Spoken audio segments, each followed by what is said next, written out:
Hi viewers. இன்றைக்கி நம்ம பேச போகிற விஷயம் என்ன அப்படின்னு சொல்லி பார்த்தீங்கன்னா, அன்பிற்கும் உண்டோ அடைக்கும் தாழ், ஆர்வலர் புன்கணீர் பூசல் தரும். கரெக்டாக உங்களுக்கே புரிஞ்சிருச்சு. அன்பு. ஸோ இது பேசிகிட்டே போகலாம். ஆனால் இன்றைக்கி இருக்கக்கூடிய உலகத்தில் இது கொஞ்சம் காணாமல் போயிடுச்சு.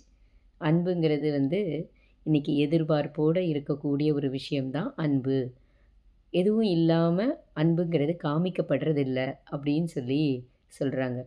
பட் நான் அதை கடுமையாக வன்மையாக மறுப்பேன். ஏன்னா என்னுடைய வாழ்க்கை முழுக்க அன்பாலவே வளர்க்கப்பட்டது. இந்த சமூகத்தில் ஒவ்வொருத்தரும் என் மேலே அன்பு செலுத்தி அன்புனாலே உருவாக்கப்பட்ட, எந்தவித எதிர்பார்ப்பும் இல்லாத அன்புனால் உருவாக்கப்பட்ட ஒரு மனுஷி. ஸோ என்னை விட ஒரு பெரிய எக்ஸாம்பிள் யார் இருக்க முடியும்? ஸோ அந்த எக்ஸாம்பிள் தான் நான் அதை சொல்ல முடியும். அதனால தான் நான் இதை உங்ககிட்ட பேசுகிறேன்.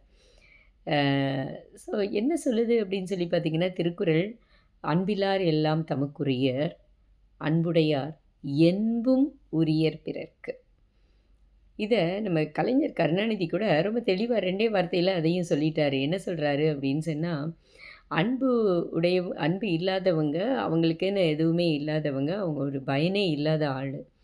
ஆனால் அன்பு உடையவங்க அவங்களுடைய உடல், பொருள், ஆவி அனைத்துமே பிறருக்காக அப்படின்னு சொல்லி நினைக்கக்கூடியவங்க அப்படின்னு சொல்லிட்டு. நம்மளுக்கு கற்றுக் கொடுத்த டீச்சர்ஸ் ஏதாவது எதிர்பார்ப்போடு நம்மளுக்கு கற்றுக் கொடுத்தாங்களா? நம்ம இன்றைக்கி இந்த நிலையில் இருக்கோம். ஒவ்வொருத்தரும் யோசிச்சு பாருங்கள். இன்றைக்கி நீங்கள் இருக்கீங்க ஒரு நிலையில், ஏதோ ஒரு நிலை, அதில் ஏதோ ஒரு வருமானம் வருது. ஸோ அந்த டீச்சர்ஸ் இல்லைன்னா நீங்கள் இன்றைக்கி இந்த இடத்துல இருந்திருப்பீங்களா? Just think. அதே மாதிரி உங்கள் பெற்றவர்கள், நம்ம பையன் நம்மளை பார்த்துப்பான், நம்ம பொண்ணு நம்மளுக்கு ஒரு நல்ல பேர் எடுத்து தரும், நம்மளை பார்த்துக்கும் இருந்தாலும், ஆனாலும் என்னை விட என் பிள்ளை நல்ல நிலைமையில் இருக்கணுங்கிறது எதிர்பார்ப்பு நீங்கள் உண்மையிலே நினைக்கிறீங்களா? அப்படின்னு நினச்சா அதை இன்னையோட கொஞ்சம் மாற்றிக்கோங்க. ஸோ ஒரு கடுகு முளைச்சி ஒரு பெரிய மரமாகி ஒரு குத்துச்செடி தான். பட் அதில் பறவைகள் உட்காருது, பறவைகள் கூடு கட்டுது, அதில் திரும்ப குஞ்சு பொரிக்குது. ஸோ அது மாதிரி ஒரு கடுகு மாதிரி ஒரு விதை போட்டு உங்களை ஒரு ஆலமரம், ஒரு விருட்சம், ஒரு பெரிய செடி, ஒரு பெரிய மரமாக, வாழையடி வாழையா வளர்கிற அளவுக்கு உங்களை கொண்டிருக்கிறாங்க அப்படின்னு சொன்னால், அதில் எதிர்பார்ப்பா அன்பா யோசிங்க. இதே அன்பை நம்ம திரும்ப கொடுக்குறோமா நம்ம கூட இருக்கிறவங்க கிட்ட? இன்றைக்கி இருக்கிறவங்கள்ட்ட என்னென்னா, குழந்தைங்களுக்கு, அம்மா அப்பாவுக்கு, போடி இந்த அன்பெல்லாம் காமிக்க தேவையில்லை, இது என்ன தேங்க்ஸ் சொல்லிட்டுரு, இது என்ன நீ இதுக்கெல்லாம் போயிட்டு நீ பெருசாக உணர்ச்சி வசப்பட்டு பேசுகிற, ஜஸ்ட் லைக் தட் நான் செஞ்சேன், அவ்வளோதான். அன்பை வெளிப்படுத்துங்கள்.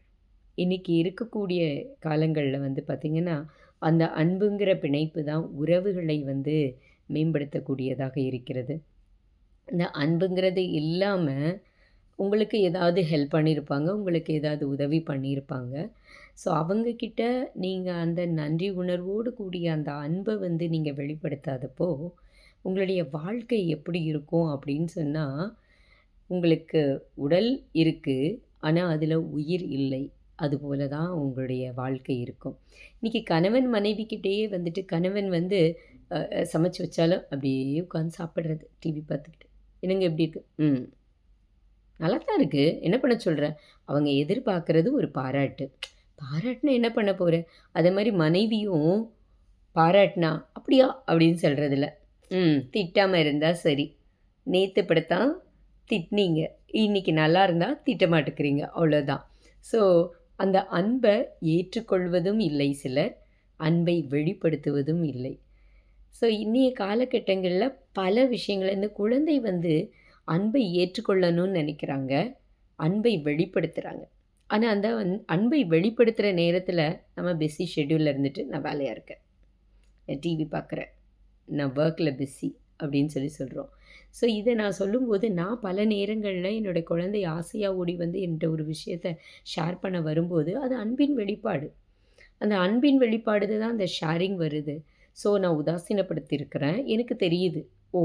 நானும் உயிரற்ற ஒரு உடலாக அந்த தருணத்தில் இருந்திருக்கேன் அப்படின்னு தெரியுது. ஸோ நம்மளில் பல தினசரி வாழ்க்கையில், டே டு டே லைஃப்பில் நம்ம அன்பை வெளிப்படுத்த தயங்கியிருக்கோம், அன்பை ஏற்றுக்கொள்ளவும் தயங்கியிருக்கோம்.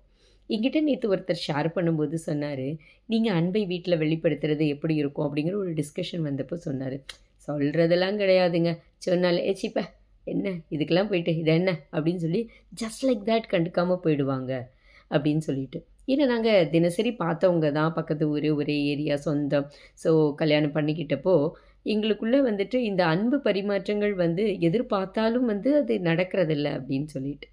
ஸோ ரொம்ப இம்பார்ட்டண்ட்டுங்க. இன்னைக்கு இருக்கக்கூடிய வாழ்க்கையில, உங்களுடைய வாழ்க்கைய அழகா பிணைச்சு, அடுத்த லெவலுக்கு மேம்படுத்தி, ஒரு நல்லற வாழ்க்கைய வந்து உறவுகள வந்து மேம்படுத்தி செல்றதுக்கு, இந்த அன்பை வெளிப்படுத்துவதும், அன்பை ஏற்றுக்கொள்வதும். ஸோ இன்னையிலிருந்து நம்ம எப்படி எல்லாரையுமே பார்க்குறவங்கள சிரித்த முகத்தோட, அவங்கள ஒரு ஸ்மைலிங் வார்ம் ஃபேஸோட வந்து சிரிச்சு அவங்கள புன்முகத்தோட எதிர்கொள்றது மூலம் அன்பை வெளிப்படுத்துவோம். யார் அன்பை வெளிப்படுத்துகிறாங்களோ, அவங்களுடைய அன்பை அழகாக ஏற்றுக்கொள்வோம். ரொம்ப தாம் தூம்னு குதிக்க வேண்டாம். ஒரு அழகான ஸ்மைலோட தேங்க் யூ அப்படின்னு சொல்லி ஏற்றுக்கொள்ளலாம்.